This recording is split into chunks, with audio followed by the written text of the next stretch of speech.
All gas, Leroy Jenkins.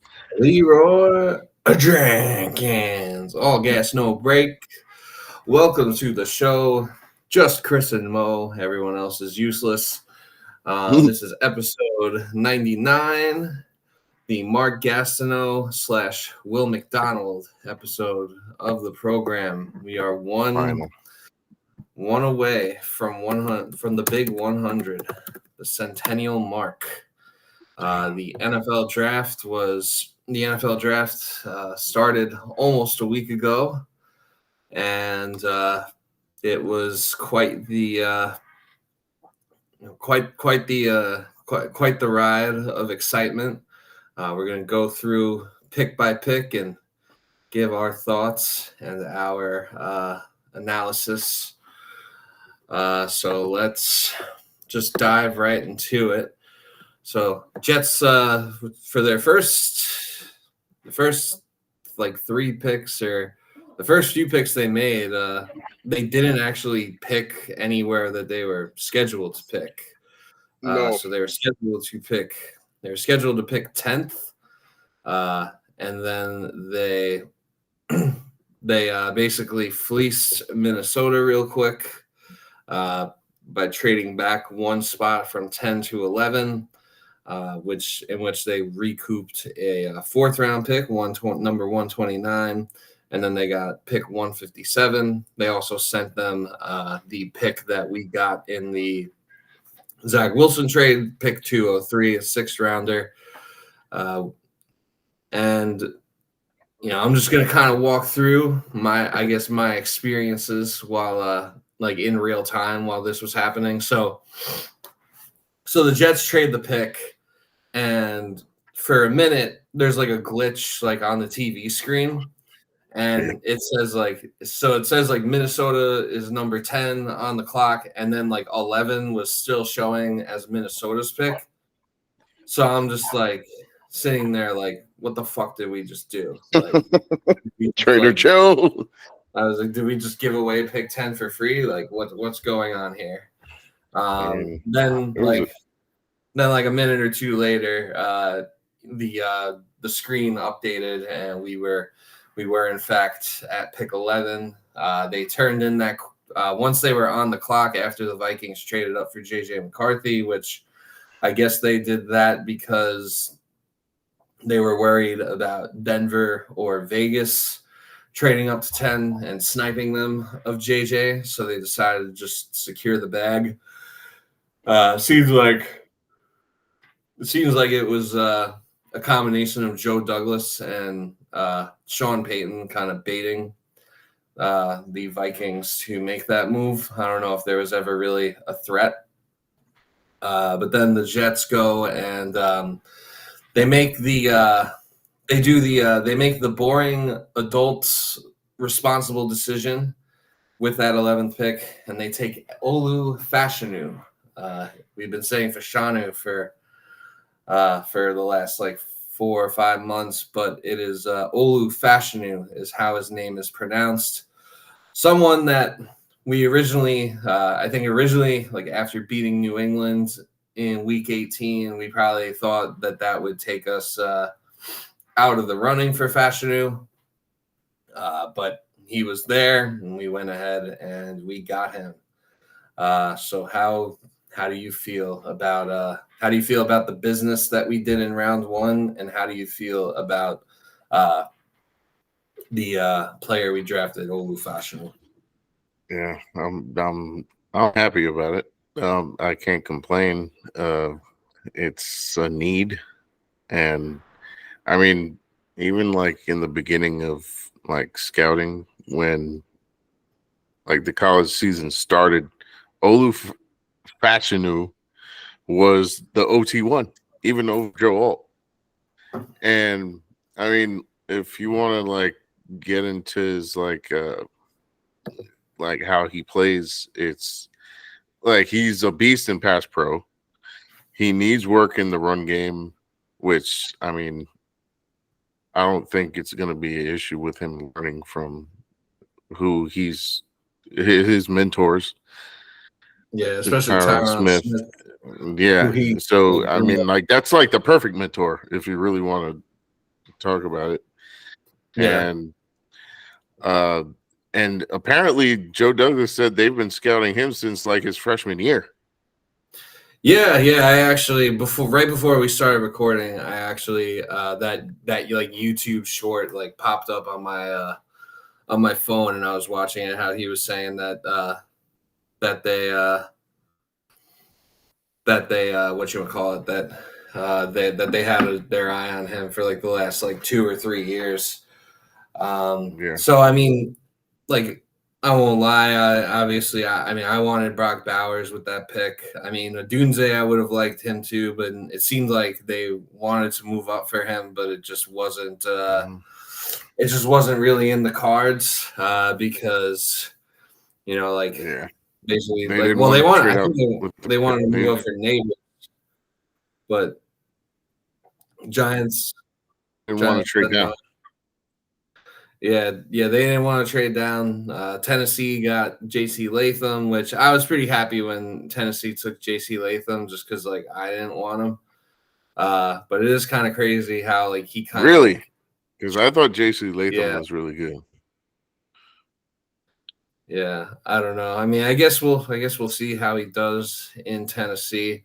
It is kind of crazy how he like shot his way up the boards. Like maybe I'm just lagging, but I mean, it like was I it was thought he kind of was like like it, maybe the it fourth best tackle. to me it was a situation like how Talisa Fuanga fell off the Jets board and then like kind of came back like full circle.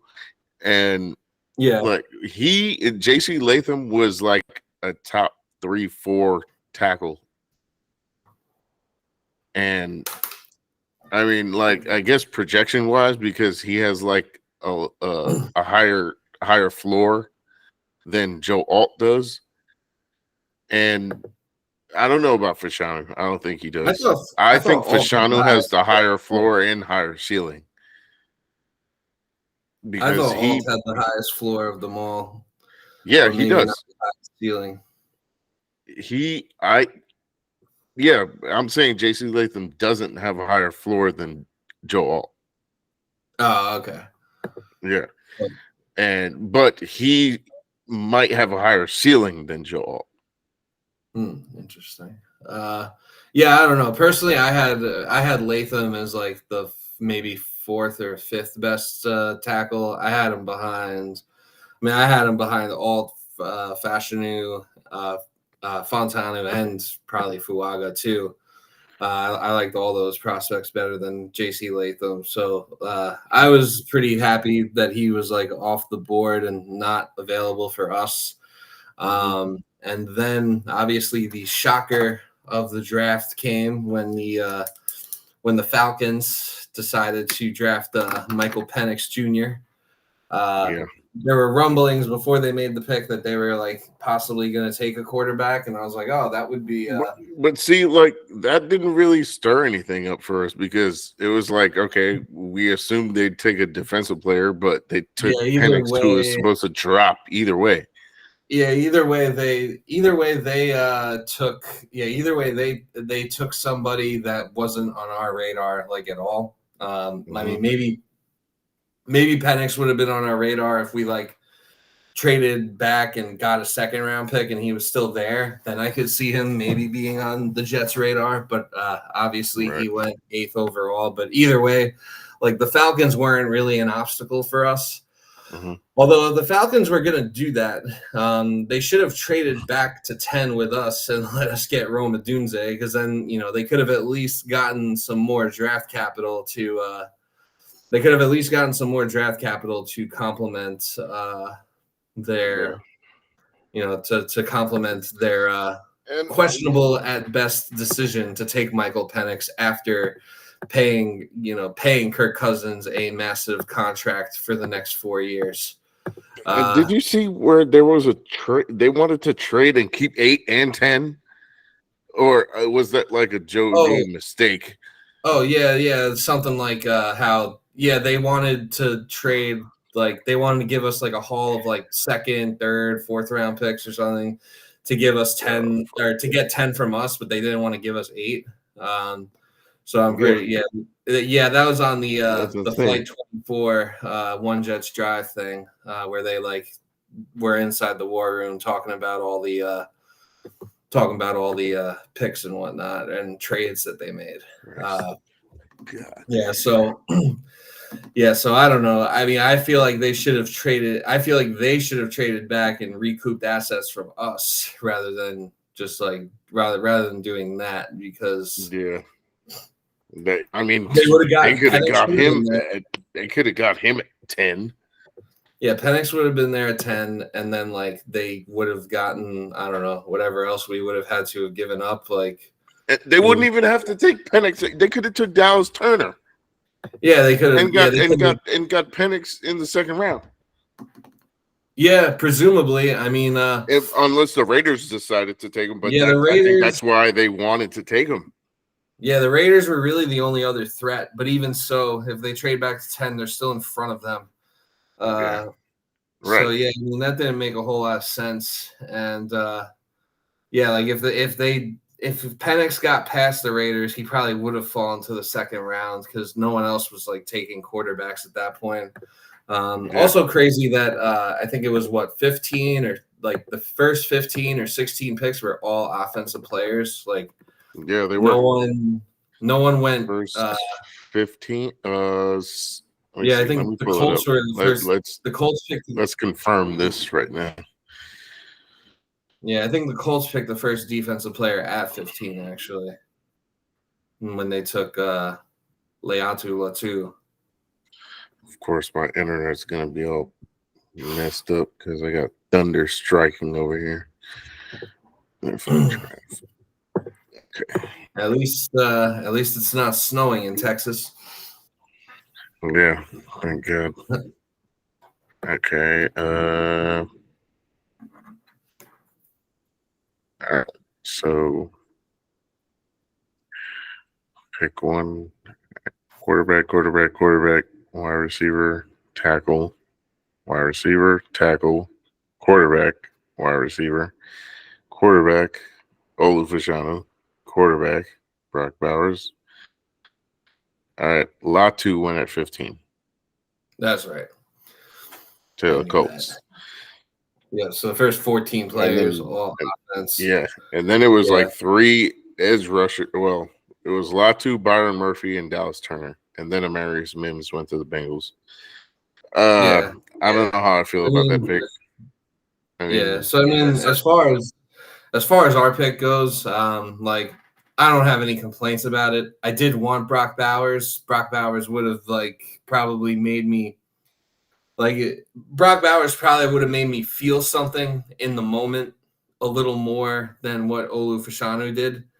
Like when we took Fashanu, I was just kind of like, okay, like that's the pick, like safe, smart, and like let's be fucking for real for a minute about obviously what's at stake this year. Obviously, it's like a win now year, and like no one's really thinking about beyond this year. Although it kind of seemed like maybe Joe Douglas is.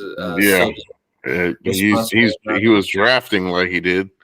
Yeah, he was drafting like he was drafting and trading like he's not a man that's going to get fired. But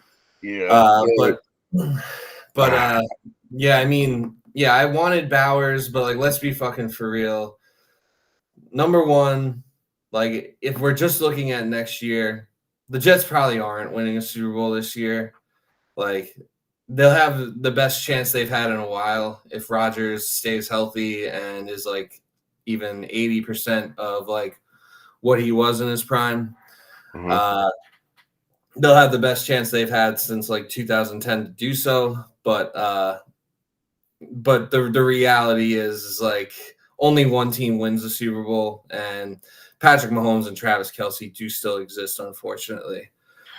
So maybe that's like maybe that's like kind of a loser mentality, but like more likely than not, we're probably not going to win the Super Bowl, and like we're gonna especially if Rodgers does come back for the second year of his the second year of his contract next year, we're gonna need an offensive tackle at that point. once Tyron, because once Tyron Smith's gone, it's only a 1-year deal. I think Moses might only be on a 1-year deal too. Yeah, he is. So, and the other, let's be fucking for real about this, is like, yeah, like I wanted Bowers because it's like, he could come in day one, make an immediate impact. Fashanu might not, but I mean, he's going to play at some point this year. I feel like that's pretty. I feel like it's pretty inevitable that he's going to play. No, he will. One of our tackles. The history shows that he will play. Yeah, one of our tackles will get hurt, even if they're just banged up for a couple of games. And even so, like even if they don't, you still have to give them breathers at times. Like so. I know that people are gonna be like, "Oh, why did you draft another backup?" But I don't know if I necessarily view it that way. Especially like with just how bad our injury luck, specifically on the offensive line, has been for the past forever. Yeah. And then he's getting player comps. He's getting comped to DeBrickashaw Ferguson, and like if he has a similar career to the career DeBrickashaw Ferguson had with the Jets, like no one's going to complain about that. Yeah. And I mean, I like Bowers too. I also wanted Bowers, and I think this was the better pick. I feel safer with this pick, and it's the pick that will obviously stand in the foreseeable future for hopefully like 10 years. And who knows, maybe we got our DeBrickashaw and Nick Mangold at this point. Maybe. I mean, like with Bauer, the thing with Bowers too is like, as much as I like wanted him, the reality is if we would have taken Bowers, in order for it to be like a successful pick or like a good use of the pick, like because if you're taking Bowers, you're taking it's almost a luxury pick. You're taking him as a luxury to add a weapon in a win now season, and like I do think Bowers would be a tremendous upgrade, in our tight end room over what we had. Yeah. But and even when like you don't have a third wide receiver. You're still taking the tight end, but everyone's like, "Oh, the Bowers boys are gonna get real pissed off because he's not a tight end, he's a weapon." Yeah, no shit, he is. But at the same time, like the frame of just like the body type of like compared to a wide receiver, it obviously it's different.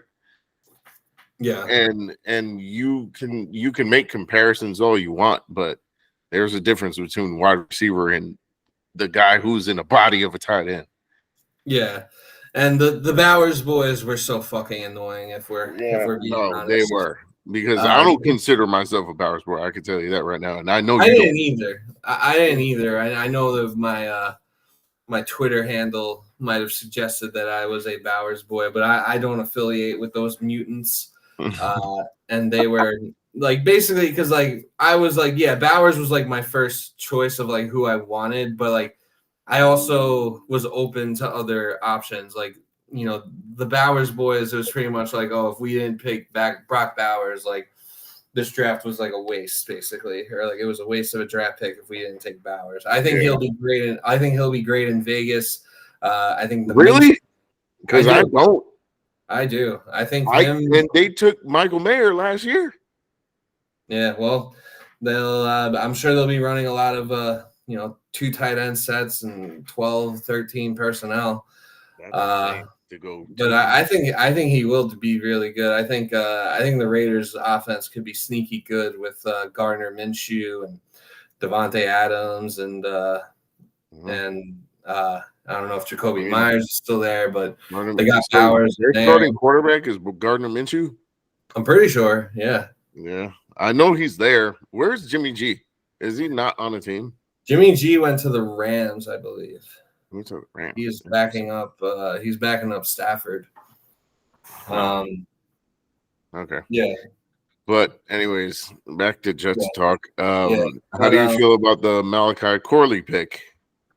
Yeah, so that was I thought that was a great pick that I thought made the but basically the last point I was going to make about the whole Bowers thing was like for him to be a good pick for us, he would have had to be like Sam Laporta like right away, pretty much. Like, Yeah, and yeah, I think we he don't- would have been. Yeah, he probably could have been. And beyond Aaron Rodgers, do we trust Nate Hackett to use him correctly? Probably not. Fuck no. But I think that I think that getting I think that getting Malaki Corley in round 3 was good for a variety of reasons. So then they trade up from 72 to 65. And they gave up pick 157, which they acquired from the Minnesota Vikings. So they used that, they put that ammo that they got from the Vikings to good use to move up from like the 7th or 8th pick in the 3rd round to the very first pick of the 3rd round, and they took 72 to 65 or 60. Yeah. It was 65. I think they were trying to move to 60. It was the first pick of the 3rd round. Yeah. Buffalo was at 60, and the Jets were trying to move there, but it was too far, and the Bills decided to just pick. But we take Malachi Corley from Western Kentucky, and I'll be honest, like I don't know how much we really talked about him on the podcast when we were talking about like receivers and stuff. I'm not sure really how much he came up, but it was kind of a pick that you couldn't really help but fall in love with him like right away. Number one, I think that the price that they paid to move up was perfectly fine. Pick 157, who gives a shit? But just from watching any highlights or tape of Malachi Corley, it's just I don't know if I talked about him on the podcast. I may have. Yeah, I feel like he wasn't on our radar as much, I don't think, but he was definitely on. I definitely sent you video of him before, and I was like, all right, I think this might be my wide receiver obsession, and I think he'd be a steal in the 3rd round. And we winded up getting him in the 3rd round. I thought he was going to go in the 2nd. Yeah, because he started picking up steam. And I saw that Steve Smith dropped the video saying he would be a steal in the draft. And I'm like, oh, shit. Yeah, Steve Smith said he was the steal of the draft. Yeah, he said he would be the steal of the draft. And we ended up with the steal of the draft, according to Steve Smith. And, I mean, he was a 3rd round pick also. So, if he ends up anything like Steve Smith, because I don't know if Steve Smith was a Yak King, but I know Malachi Corley, playing at Western Kentucky. I think him and Steve Smith play I think they played kind of similar because I think they do, but he plays more out wide. Malachi Corley is more like he predominantly in the slot, and he can play out wide. He is. I just mean the way that they play, like when they have the ball in their hands, where they both just run very angry. They're both they're both kind of on the shorter side, like they're both under 6 feet tall. Because Steve Smith is like 5'9", and Malachi Corley is like 5'11", almost 6 foot. Yeah. And like, but he's anytime he is yoked. Yeah, and like anytime either of them like get the ball in their hands, like they're just looking to like run people over. And it's hard not to it's hard not to love that type of player. Aaron Rodgers seemed pretty happy with the pick. Obviously, he was on Joe Douglas and Robert Saleh's radar as well because they allegedly very seriously they very seriously texted each other like Corley no matter what. Yeah, like a picture of Malachi and they said Robert said no matter what, and then Joe said no matter what. The Jets swear to God that it's real.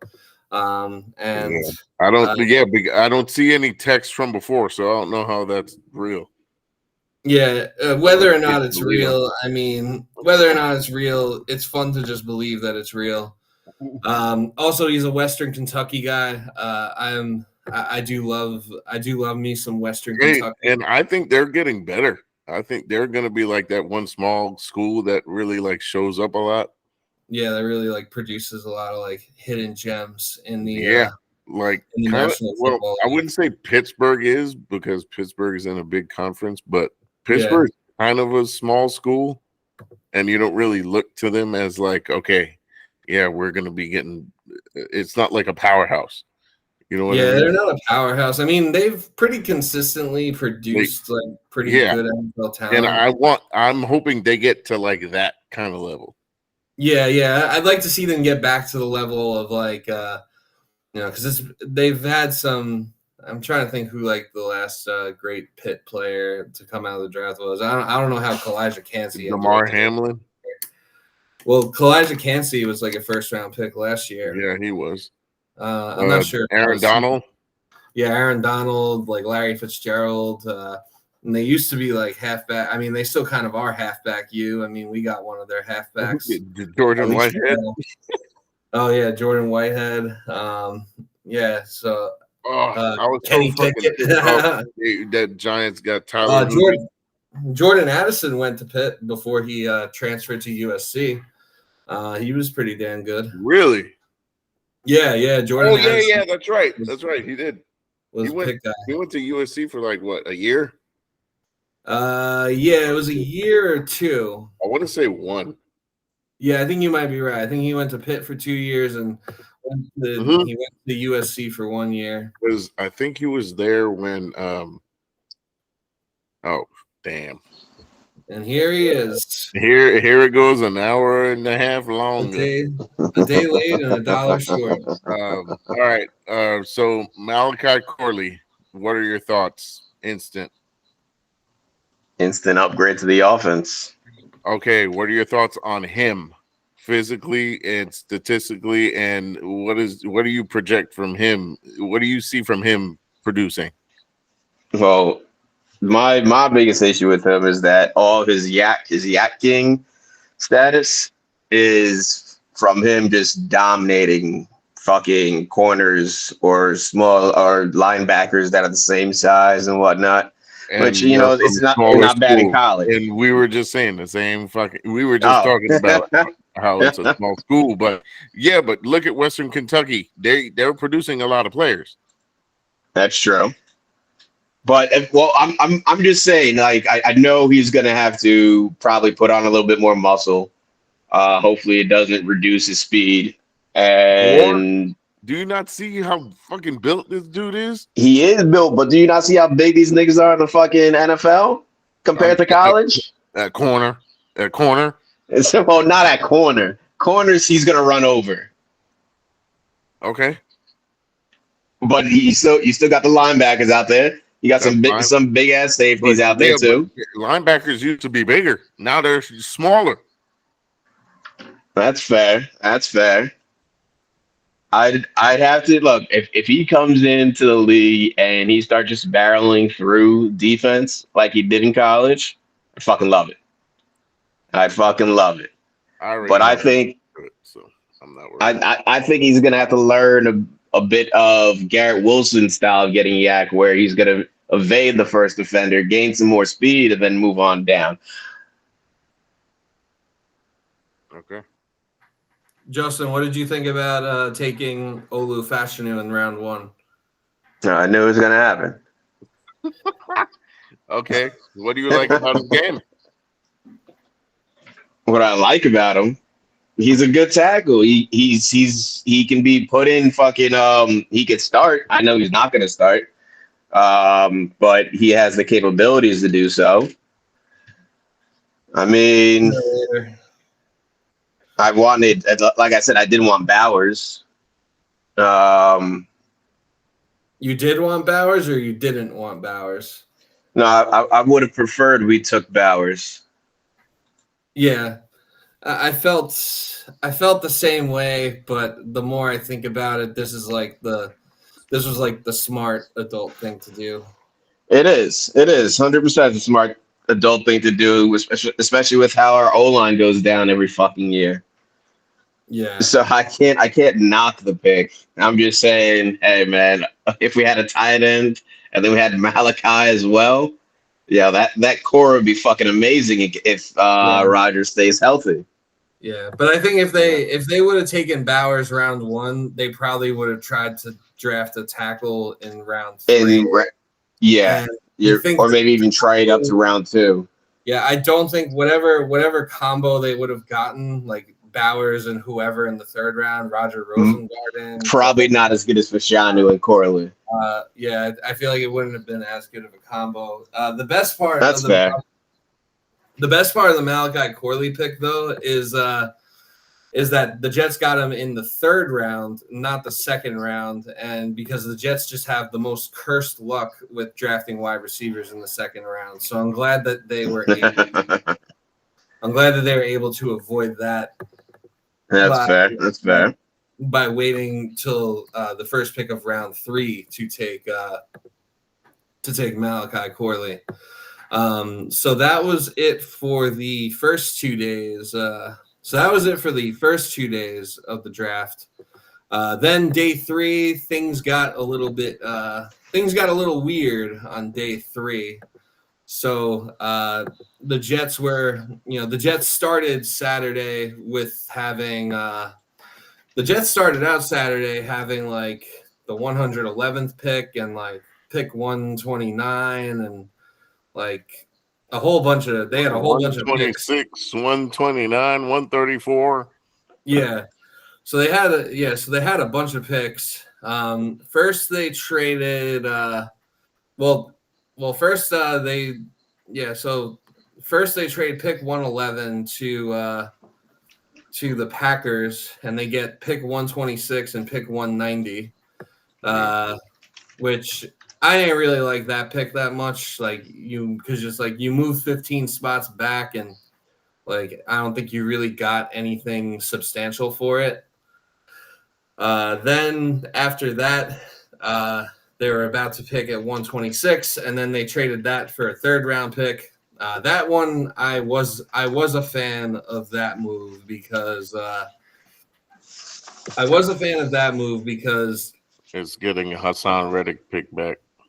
Yeah, it's recouping the Hassan Reddick pick, although the Hassan Reddick pick is a 3rd round in 2026. So, but it gives us an extra 3rd round pick next year, and that could be used at the trade deadline to improve the roster even more. When when we see where we're at, when we see when we see like kind of where we're at the deadline and what we could add to go on a run to try to win a championship, that 3rd round pick could come in very handy, or it could set us up nicely for the future beyond 2024. Then the next actual pick they made was they took Braylon Allen, running back from Wisconsin, with the 134th pick. This pick I liked a lot because I feel like Braylon Allen is like the perfect complement to Breece Hall. Like it's clear that like they didn't trust Izzy Abanikanda to be RB2, and the free agent market for an RB2 didn't really like shake out like the way they may have hoped it would. Like J.K. Dobbins signed with the Chargers like a couple of days before the draft. Ezekiel Elliott signed with the Cowboys after the draft, but CTESPN was reporting that for like weeks, so that was like a done deal. But I do think Braylon Allen is kind of perfect complement. He's like the bruiser back, the dude who can like run people over. He's a fullback. He can earn, yeah. He's like the Black Mike Allstott. He can he can run people over. He's built like a fullback. He's 6'2", 245. Yeah, just a bruiser. It's a big nigga. And he's 20. He doesn't even turn 21 until we win the AFC Championship. After we win the AFC Championship, he can have his first. He can have his first beer. That'll be quite a treat for him. What are your guys' thoughts on the Braylon Allen selection? Monster. Well, he's also like an elite pass protector.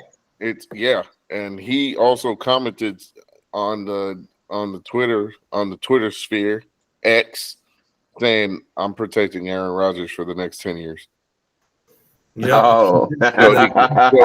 So he can play. All right, I like it. Yeah, I didn't know he said that. It's dope. yeah, Hopefully he stays healthy and everything does work out like that. Rodgers was born in 2004. Think about that. That's insane. Rodgers will be going into his age 51 season, and Braylon Allen will just be starting to get old. He'll be 30, and we'll be going for like our 11th straight Super Bowl. Hate us.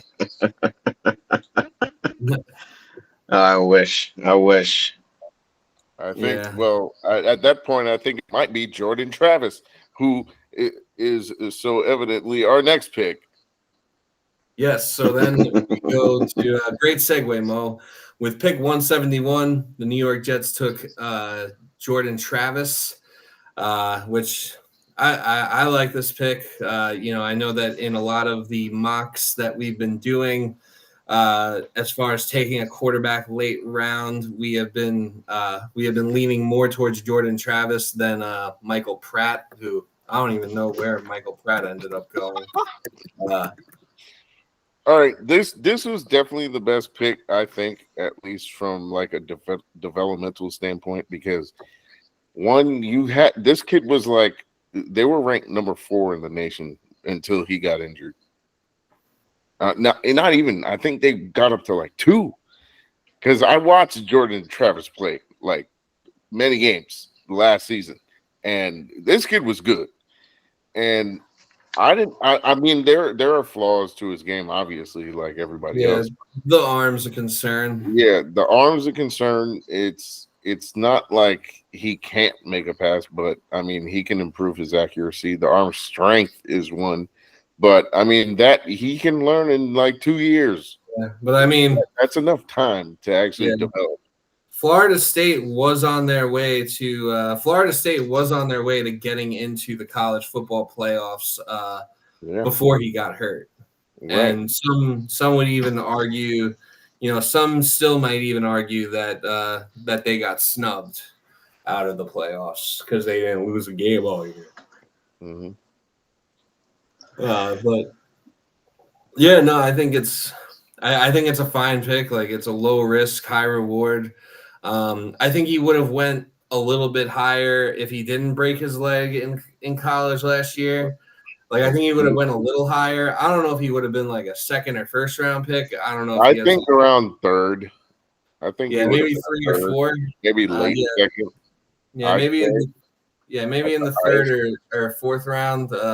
Just because like the arm strength is such a question, and like this day and age, you need quarterbacks that can like really just sling the ball down the field effortlessly. Who knows? Well, this is a bad comparison, but Michael Penix went 8th. Yeah. Do you think? Who do you think will have a better pro career, Jordan Travis or Michael Penix? Man, I have no idea. Probably Penix. I mean, for both of them, it's going to be a question. Atlanta drafted 2 black lefties who both named Michael, so I don't know. Yeah, so all dog owners in Atlanta better hide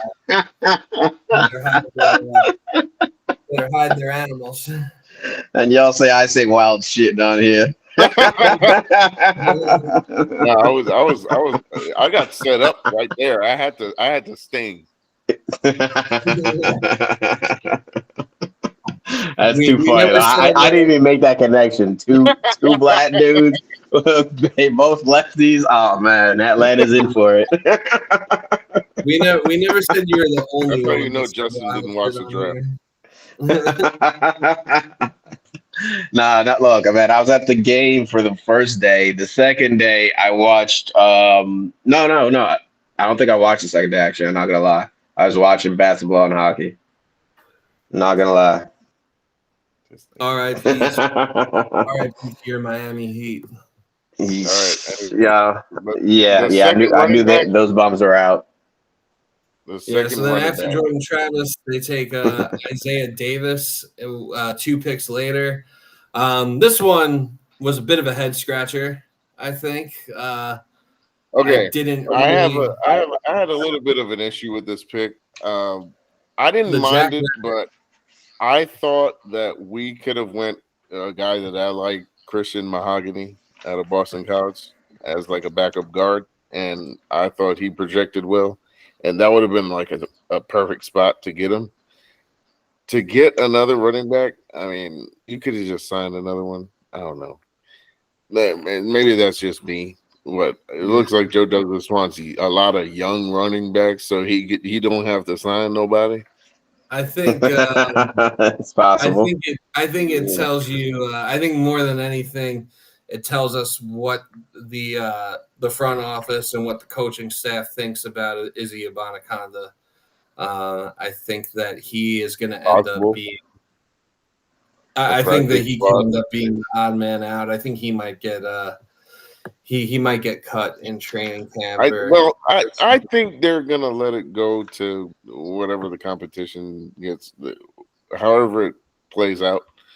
Yeah, but if it's close, if it's between him and Davis and it's close, they're gonna give it to Big Davis. Davis. Yeah, and I mean, as far as like the special teams changes, maybe that's what they use him for. But I don't see he's not like a burner, so I don't see why they would even use him. Maybe Malachi Corley. I don't know. Yeah. I mean, we already have Xavier Gibson for kick and punt returning. So, I mean, I guess I you don't. need a second. That's the only thing I could think of, unless he's not returning. I mean, I guess like you kind of need, or I guess with the new I guess also with the new rules for kickoffs and for kickoff returns to like make them more relevant. Like I guess there's going to be more returns now, and maybe you need like a second returner or somebody or somebody to return kicks if Gibson does get hurt. I mean, I thought Abanikanda could potentially be that guy because he returned punts and kicks at Pitt. But yeah, again, it just feels like maybe the Jets just aren't that high on him. But yeah, I mean, it was an interesting choice. We'll see how. I mean, from watching his like highlights or his tape or whatever, like it doesn't seem like he's like a bad player. It's just like I don't see what his. I just don't see like what his fit is. I don't see what his fit is going to be like with this team, at least this year. So I agree, like that we could have made better use of that pick. I think like that guard would have been better, and increase your O-line depth even more. Then 3 picks later, we take the CFL boy. We take Quantez Stiggers, the defensive back from the Toronto Argonauts. I know this was someone that Connor Rogers on Badlands, like he called his shot basically and said that this guy was going to be a Jet. I didn't really expect us to draft a corner. And I didn't necessarily think that we needed to draft a corner at first, but this seems like he seems like a developmental pick that they're hoping could develop into DJ Reed's replacement potentially. Because I mean, DJ Reed might be like a bit on the decline, and he's only going to be here like another year or two. DJ Reed is like 26. I don't see why the fuck they would just get rid of him for. And how much money does he think he's gonna get? Like, I'm trying to figure out who's trying to pay DJ Reed. Yeah, he had a few games last year where he got cooked pretty bad. Yeah, I understand. That's fine, and I can deal with that. But who's trying to pay DJ Reed? I don't really know. I mean, this is the last year of his. This is the last year of his contract, though. I think, or I no, mean, it looks like. I think he should take a team friendly deal because I'm cool with DJ Reed. I like the way he plays, and he knows his system clearly. I mean, if you're getting cooked like a few times, obviously it's a you can't win every matchup. Yeah, and it was really only two bad games for him. It was like really just the Dallas game and the second Miami game where he was I'll where he take two. was fried. Yeah, I mean, other than that, he was very solid. It would be nice if we could retain him, but I guess the Jets have their doubts about whether or not they're gonna. I mean, who says this dude even works out anyway? Like, what we're picking corner again in the first round? No, I don't think we need. I don't think we're gonna need that for a while. Well, what if he's gone and then they Well, if he's gone we're like pick 25. I mean, depending on who's on the board, that could be a good pick for a fucking corner. But that also depends on if Reed is gone and the new guy doesn't pan out. All right. Well, let him just be a developmental player at this point. I just want to worry about this year. Yeah, no. He's definitely a developmental player. He ain't starting. Mm-mm. Yeah, but it was interesting that we drafted him from the CFL. I never really heard of anybody really. I heard about him, but not until like a month ago. Yeah, I've never really heard of anybody getting drafted from the CFL to the NFL. Yeah, and the only reason I heard of him is because he was on like top 30 visits. So we used the top 30 visit on him. Yeah, he was. Interesting. Mm-hmm. Yeah, I mean, not just us, like a bunch of teams. Oh, really? Yeah. Yeah, I mean, he has like a good. He has like one of those feel good stories. It seems. I don't really know the full details of the stories, but I know that it's been like a very long road for him to get to the NFL, and that it's been filled with a lot of adversity and such. So, we'll see how that one pans out, and what his role is. I think I guess the hope is that he's just a developmental guy. I'm sure the Jets are probably hoping he doesn't see the field this year. I would say I'm probably feeling the same way that because if Stiggers is playing, that means that that basically means something happens to either Sauce, DJ Reed, or maybe even Michael Carter. So Michael Carter the second, that is. So hopefully he can just learn and when the time comes for him to have an increased role, whether it's here or somewhere else, hopefully he'll go out there and kill it. And then we had the Mr. Irrelevant pick, 257. I really respect the Jets for being petty enough to not trade this pick. They were basically willing to trade. They were basically willing to trade every other pick in the draft. Like they moved down from 10. They moved up from 72. They moved back in the fourth round like 3 million times. I think they also made a trade with San Francisco. The reason I think they did that is because I think it was like a value thing. They saw like all these valued players just dropping, and they were like, all right, well, I guess we could get this player here. Oh, wait. Okay, they're still not getting picked. All right, I guess we can get him here too. Yeah. But maybe it was just him building to do, who knows, Trader Joe does Trader Joe things. Trader Joe does do Trader Joe things. But he did. But the Jets were not. This was the one pick the Jets were not willing to trade. I guess I think the main reason why they weren't going to trade this pick is because of the whole Mr. Irrelevant ceremony, and it was a chance. It was a chance for the Jets to show off the new uniforms, which, by the way, I'm wearing. Nice. But it was basically a chance for them to show off their new uniforms, like at the draft, because Olu Fashanu was at home, so he didn't walk up to the podium when the Jets picked them. Malachi I don't think any Jet walked up.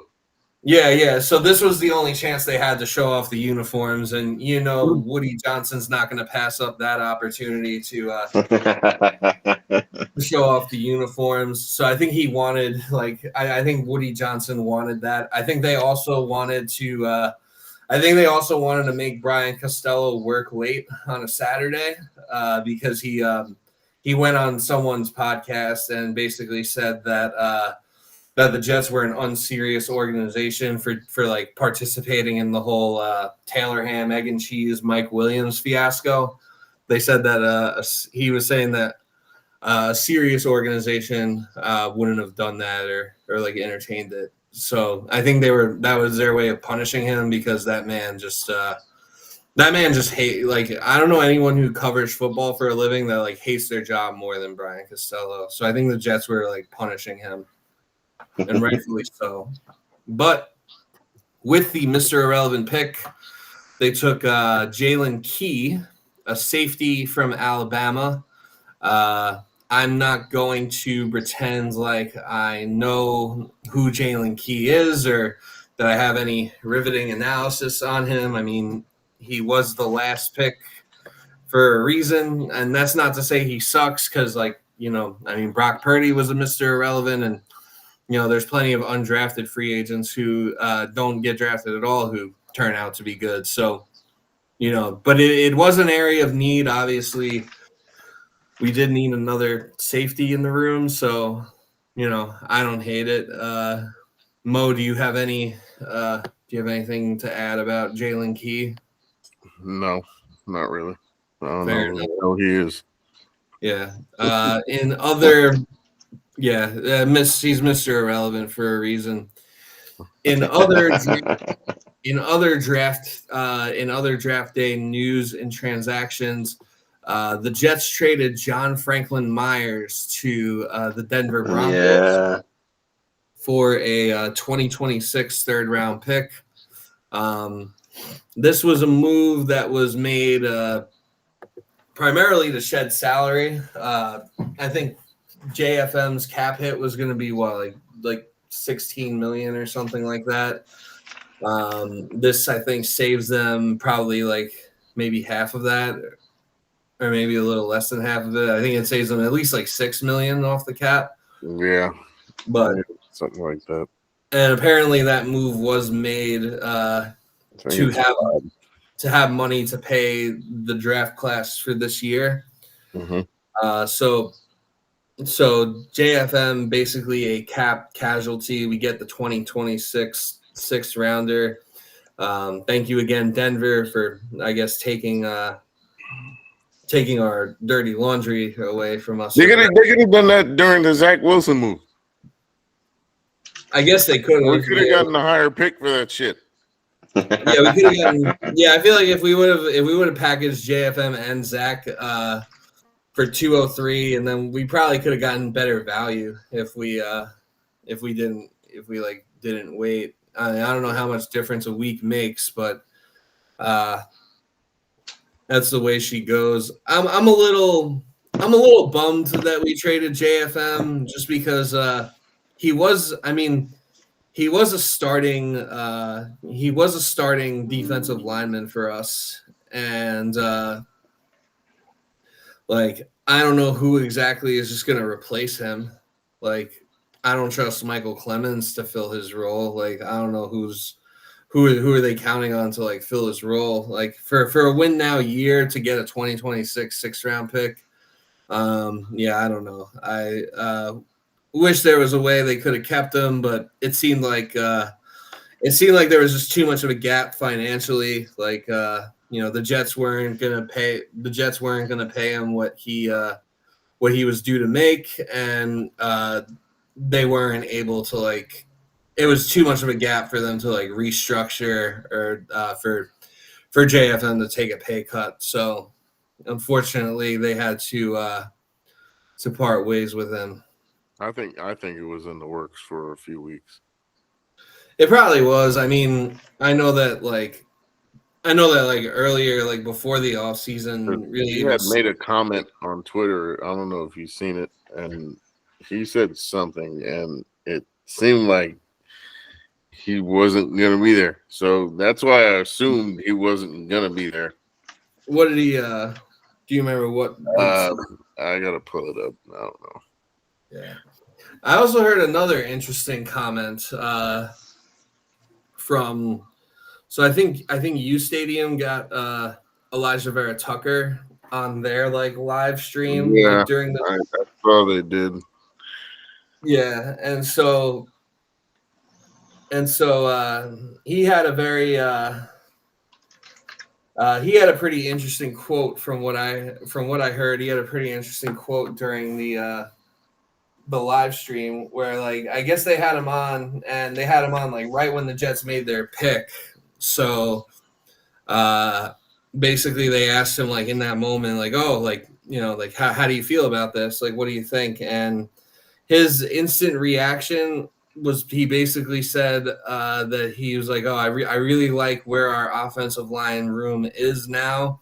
Everyone here is like team first players, and that there's no me first guys anymore. Which I don't know about you, but to me that sounded like a bit of a shot at Mekhi Becton, and I don't want to, and I don't want to like, rag on Mekhi Becton, anymore. Like he's going to Philadelphia, and I'm sure he'll get better coaching than what he was getting here with Keith Carter. But without doubt. Bit of the AVT saying that did sound like a bit of a shot at Becton because like if it was already a team first atmosphere and there weren't any me first guys, then why would he have said that in the heat of the moment during like a live podcast or whatever.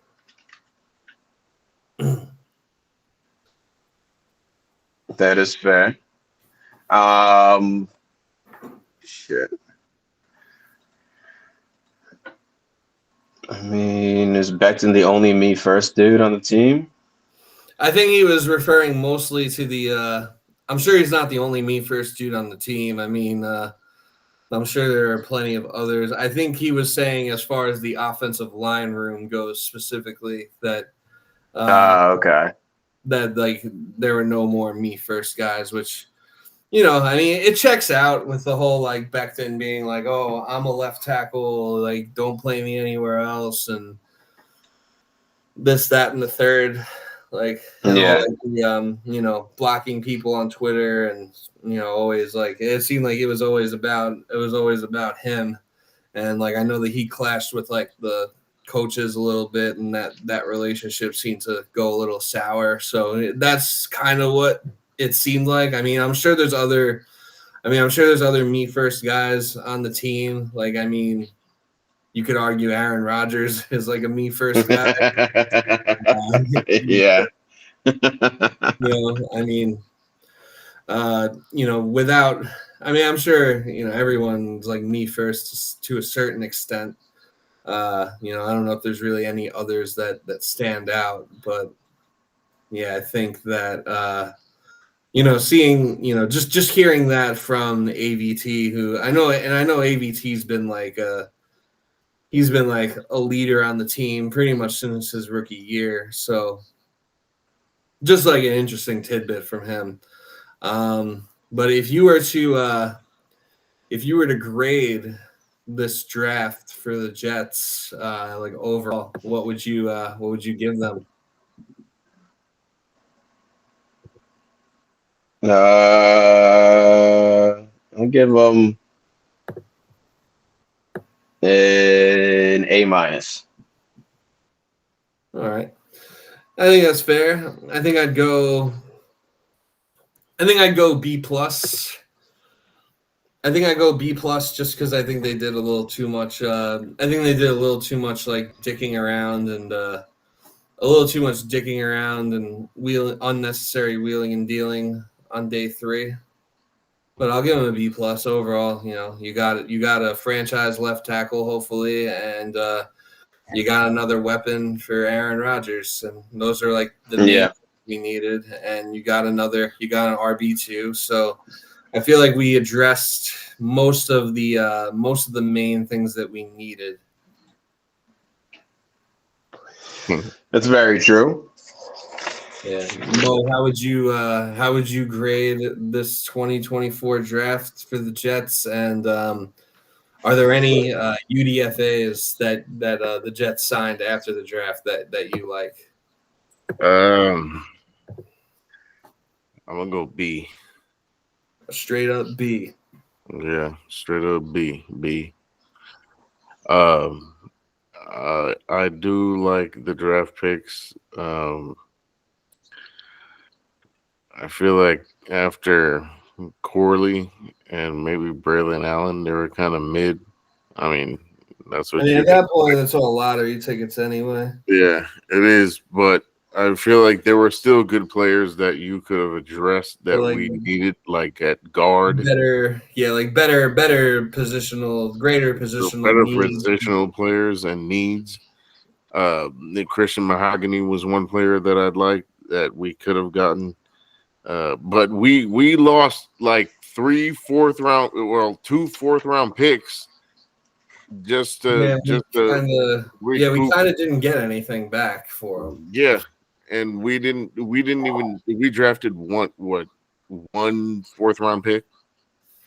Yeah, I think Braylon Allen was the only 4th round pick. All the other because Jordan Travis was a 5th round. Yeah, we had like 3 5th round picks, and then the Mr. Irrelevant pick. I mean some of that moving around on day 3 was a bit questionable. I thought it was unnecessary. The one 3rd round pick move with the Lions, that's the only one. That was a good one. Yeah, because I feel like that was a good idea, but everything other than that, we could have gotten I would have traded Mr. Irrelevant. It would have been funny if they kept it the whole time, and then when they were on the clock they traded it just to that would have been that would have been an even bigger fuck you to the beat writers who were calling us unserious. It's like, oh yeah, you think we're unserious? See how unserious we can be. Trade it for you just trade it for to someone for a 7th round pick next year, and you just hope it's higher than 257. But there are some UDFAs that I do like, and Leonard Taylor was surprising. He didn't even get drafted. I was shocked he didn't, because he was projected to go in the 3rd, 4th round, and he ended up. I feel like I had seen that name quite a bit. Did he go to Miami? He went to Miami.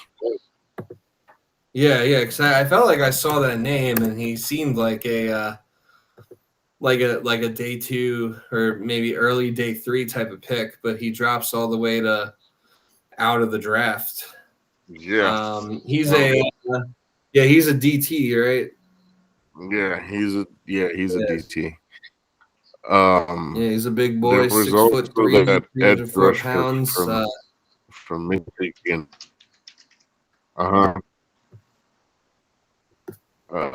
What's the name? The kid from Michigan. It's like McCormick or some shit like that. The kid from Michigan. Braden McGregor. Edge rusher. Yeah, he. McGregor. Okay. Yeah, What is Braden it? McGregor. He's an edge rusher from Michigan. He was in the Senior Bowl, and with Michigan, he recorded 18 quarterback pressures and 5 sacks as a rotational defensive tackle for Michigan last year en route to their national championship.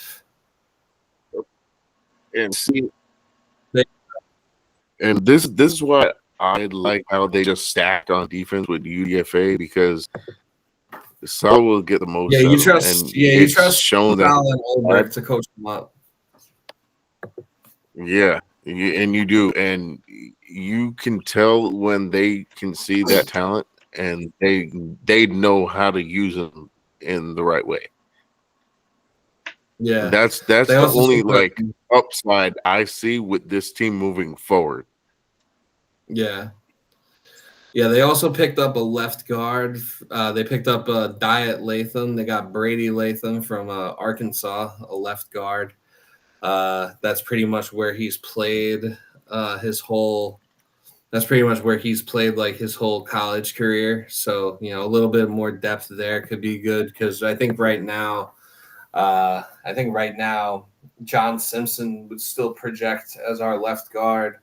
I think we forgot to talk about this at the top of the show when we were talking about the Fashanu pick, but do you see any scenario where Fashanu plays guard at all for the Jets? They And is talked that something you they even talked about it, and I don't know if I'd want him to. Yeah, I don't know either. Like, he was so good and so dominant as a left tackle at Penn State. I'm tired of it, just moving players around. Because if that's what you wanted, then you should have taken Troy Fontana. Shit. And not even that. It's just you had selections to take left guards, and you just threw them away just to go down. Pause. Yeah. Like you could have just taken whatever that Boston College guy's name was. Mm-hmm. Mahogany. Yeah, you could have taken Mahogany. Even like Christian Haynes, because there were still some ones in the 4th round you could have taken. Yeah, they also Even won that first 4th round pick. They could have gotten there. Were some guards on the board that he.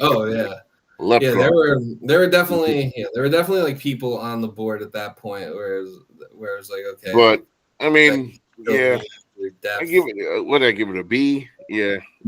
I feel like a B is. I give it a B plus.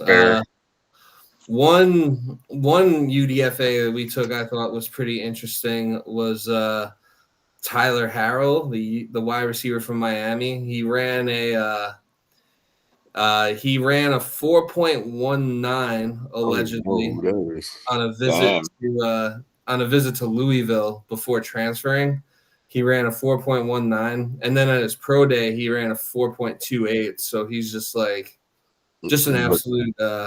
absolute burner. You know what happens with them fast wide receivers? They go to jail for doing stupid shit. Not Tyreek Hill. Yeah, somehow Tyreek Hill's like immune, but he's just as much of a he's like right up there. Like he beats children and women. So didn't Robbie Anderson beat Tyreek Hill in like a foot race? Did he? I swear to God, I see. Too bad he has no hands. Yeah. But he said, I don't know what the challenge was. It was about like 2 or 3 years ago. Okay. I seen the video and I saw Robbie Anderson beat him in a race. Robbie Chosen Anderson, whatever the fuck they call him now. Who changes his name every year. The Sun God. Yeah. The OG Sun God. He ran so Amon-Ra St. Brown could fly. Amon-Ra. Oh man. That's insane. All right, Justin, you've been real quiet. What's your hot takes? My hot takes. Yeah. I actually don't have any for the draft. Yeah, The no hot shit. take factory is Because the I hot knew take you didn't do your fucking studying and you Yeah. didn't do shit.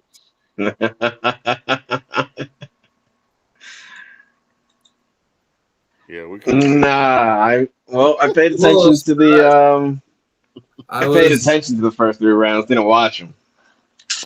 I'm a little surprised. I was expecting Justin to come on here and be like, "Oh, I hate everything we did." He's not Joe from Clark.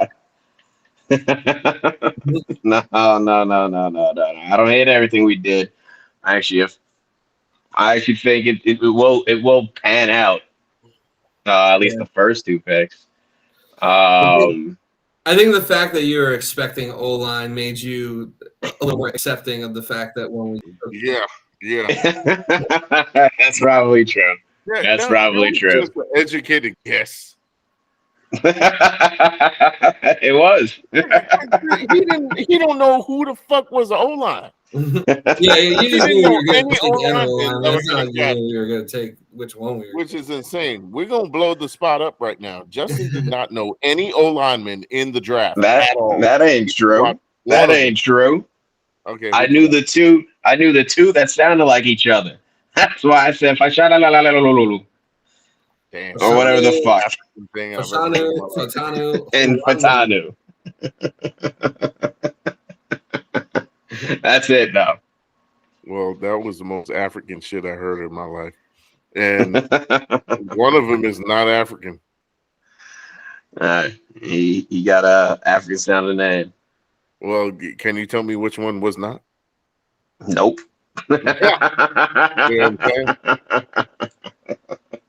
No idea. Joe Alt sounds pretty African too. Oh yeah, Joe Alt definitely. No, you know what was so funny when I was watching? I think it was day 3, and it was the first pick, and I forget whoever took Jadavion Sanders, and I texted in the group chat. I said in the German voice, all I heard because I was in the bathroom, and I was coming out, all I heard was Jadavion Sanders. And that was the funniest shit. I started fucking laughing. I was like, "Oh, they're doing this shit live from Germany." Yeah.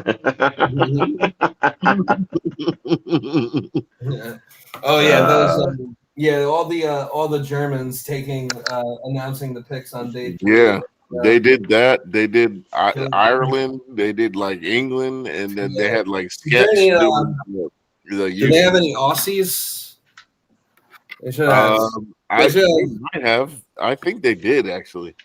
They should have had some Aussies. Like, oh, crikey, fuck, with the 6th round pick in the 2020 NFL draft. New York Jets select Braden Mann, a punter. Oh, crikey, fuck. Oh, fuck, we think a crikey punter. It would have been Luke Grant. Yeah. No, he would have been like, no, he's gonna break down the whole schematics for you. If Luke Grant gets to announce a pick before any of us do, then I'm renouncing my fandom. I was just gonna say we should just move to another country. Yeah, or that. I like that plan better. Yeah, that might just be a good plan. Like, regardless, we're either gonna get Donald Trump again or more Joe Biden. So it's like you're fucked either way. Pretty much. Canada's looking pretty good right now. But damn, it's cold over there. I can't deal with the cold anymore. Well, actually, you know what? I wouldn't mind it, but fuck that. That's worse than New York. Yeah. Yeah, it's actually nice out here. No, I'm used to New York weather. I can't go back to New York though. Yeah. It's getting nice out here. I think it's supposed to be like fucking 80 tomorrow. No, nigga, I ain't going over there. You want a roommate? Hell no. Yeah, absolutely not. Shit. Should we? All right. Yeah. So we did UDFAs. We did the whole draft. We did a recap. I think. Should we do way too early record predictions, or should we save that for when the schedule? No. Save that when the schedule comes out. Wow. Actually, you know what? Let's get Justin's first, and then we don't say shit. Yeah. We don't give ours. Just Justin has to do it Just because he Justin. came in late, and this is your this is your consequence. All right, Justin, you're on the spot. So we don't know the schedule yet, but we know what opponents we're playing. So and our recurring guest will be making his predictions for the expected. Well, also you predicted should schedule for the schedule coming out next month. Are you Justin? Yeah. Are you able to turn your camera on? So the I mean, I can, but you ain't really gonna see shit. Oh, I see. I was gonna. Oh, we just needed to see the top. That's all. Yeah, that's all we needed to see. All right. So, He looks like so South Justin, Park. Hello. all right, so Justin, you're on the spot. We know our home opponents and we know our road opponents. We just don't know when they're playing them. So Yeah. we play the Bills twice, obviously, Dolphins and Patriots twice. Yeah. What record do you see us going within the division? Oh, the division, that's an easy one. Yeah, 6-0, 5-1. 5-1. All right, so 5-1, and then we'll go through the home opponents. Houston Texans. And the one's the Dolphins, by the way, not the Bills. All right. At least it's not the Patriots. What, Drake May's gonna fucking burn us? The Dolphins, yeah. All right, so we're 5-1 we're 5-1 in our division games. This is a good start. We play the Houston Texans at home. Ooh, that's gonna be a good game. I hope it's early in the season, just because injuries. Damn. We played them pretty good late. Shit, dude. Whoop that ass too. Yeah, but I'm giving that one to the Texans. All right, 5-2. Home against CJ Stroudy. home against the Colts. No, that's a dub. All right, 6-2. Home against the Rams. Another dub. 7-2. Home against the Seahawks. Oh, definite dub. 8-2. Home against the Denver Broncos. I need to smoke. Dub. Let's go. All right, 9-2. Now we play now for our road opponents, we play the Jacksonville Jaguars.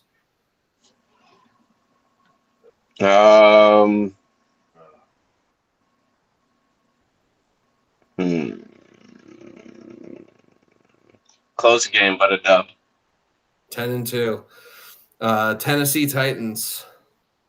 Another dub. 11-2. Arizona Retardinals. That's. I feel terrible calling it a dub. It's going to be a slaughter. All right, so where are we at? We're at 12-2 now, I think. It's a pretty good record so far. All right, 49ers.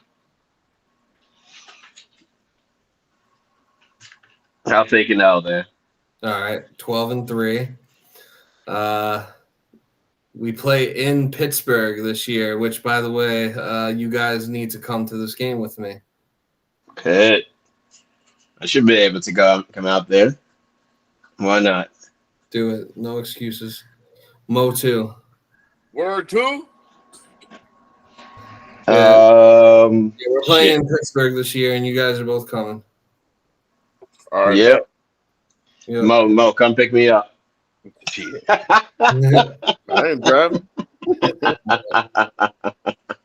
So Steelers, is that a win?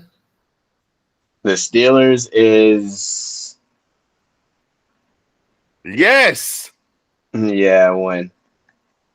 13-3. Look, man, Tomlin pulled shit out of his ass, and maybe Justin Fields is fucking starting by then.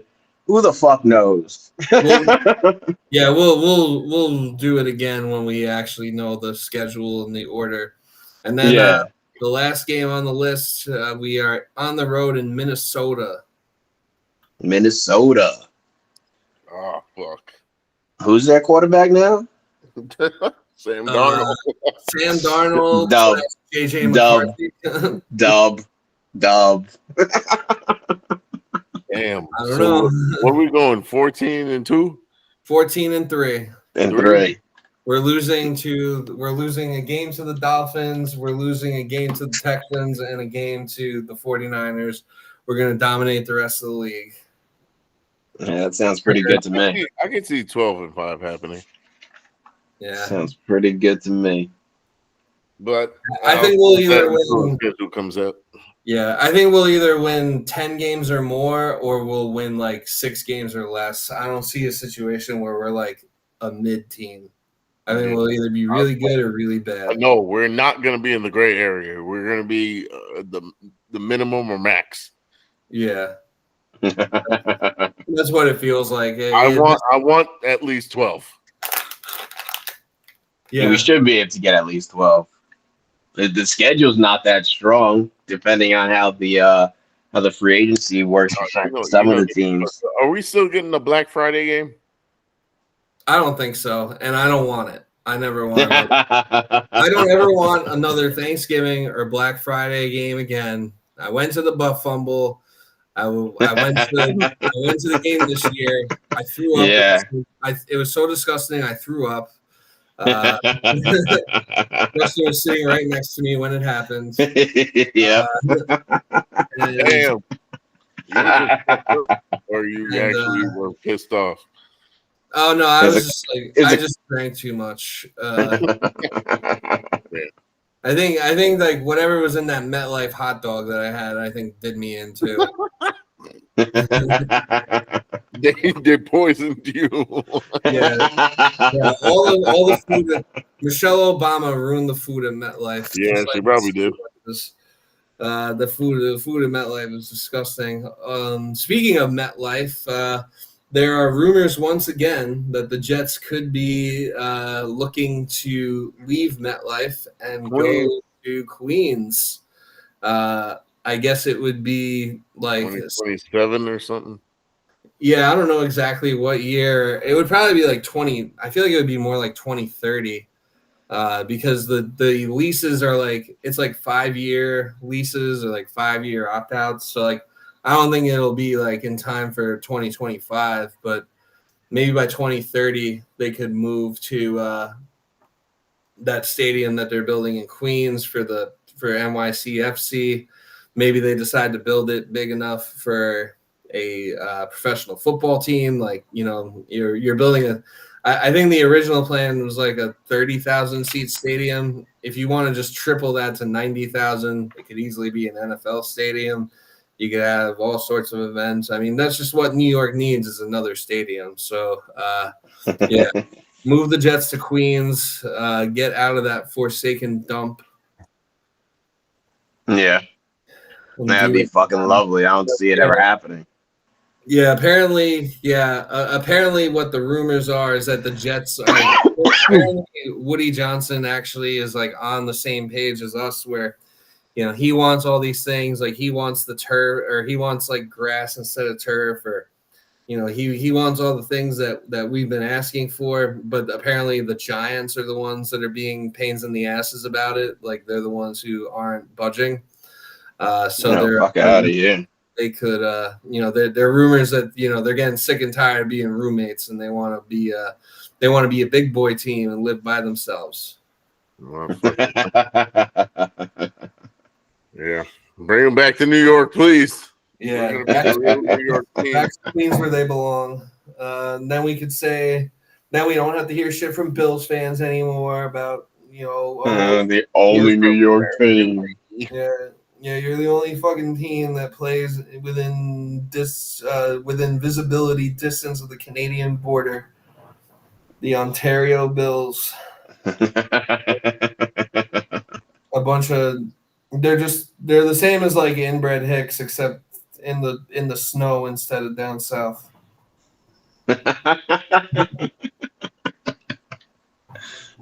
Shit. Anyway, I think we've covered just about everything, except maybe free agents they could still potentially sign now that the draft is over. Justin Simmons would be nice if they could get him. I mean, the longer he's out on the market, the more affordable he'll be. But I guess they have to see like where they're at. I guess they got to see where the cap is at by the time they get their draft class signed.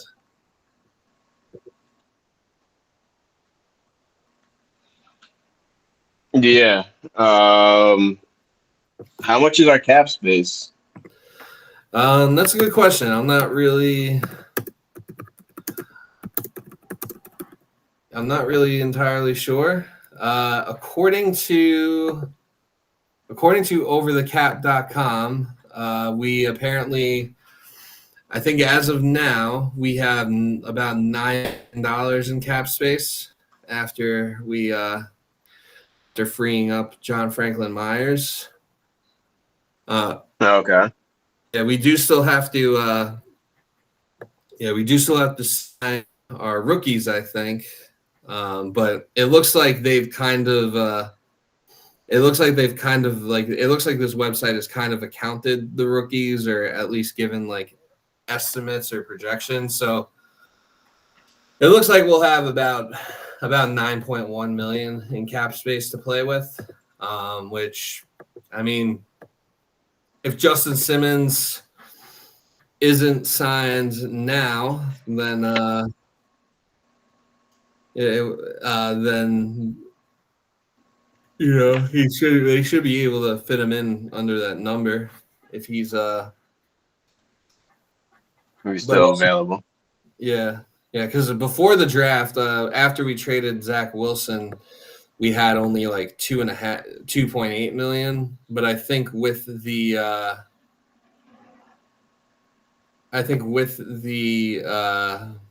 JFM trade, it freed up some money. But it looks like, or according to this other article that I'm reading, it looks like we have about $5 million in cap space. So that still might be. That still might be a little on the low end as far as if we do want to sign anyone, if there's anyone else available that we want. That we need. Yeah, I don't know if there's anyone really like impactful that we need that we could necessarily afford. I mean, I think we could still add another receiver to the room. So like, maybe like Tyler Boyd. He's still out there, although I think he's going to end up in Pittsburgh. Or maybe Odell Beckham. He should be cheap. Like last year, the Jets were about to sign him, but then Baltimore swooped him away with a $15 million deal, but like that's just not going to happen again. No, definitely not. Yeah. Hell no. What? 500,000.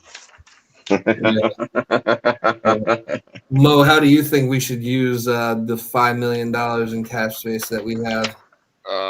Man. Justin Simmons 1-year deal. Is that going to be? Do you think you can go for that? You ain't got no damn choice.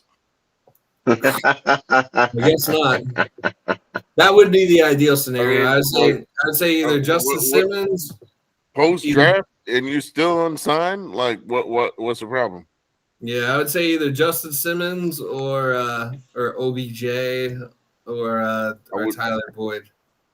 I prefer Tyler Boyd I over prefer OBJ. Tyler Boyd also, and I Yeah. feel like Tyler Boyd and Justin Simmons would complete the team for a Super Bowl run. If we Yeah, got them both, that'd be wild. Yeah, that would be wild. that would be sick. That would be reaching for. Okay, we're serious. Yeah, it'd be So like, yeah.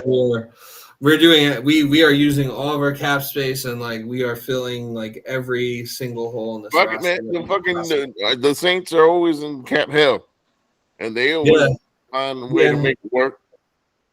Yeah, well, I think that window is like closing, but we're not in that situation because we didn't sign Derek Carr. Yeah. So I think we're in a much better position to be in cap hell for the next few years and actually have possibly something to show for it. But I think that will just about do it for this episode. I think we've covered just about all that there is to discuss, unless you guys can think of anything else or if you guys have any final words for the people. I got nada. Unlock the sweater. Yeah. Drink spring water. Drink spring water. Be healthy. Yeah. Drink your water. Eat your vegetables. Draft offensive linemen. Be a smart, responsible adults. 2024. Get a fucking job. Grow up. Peace.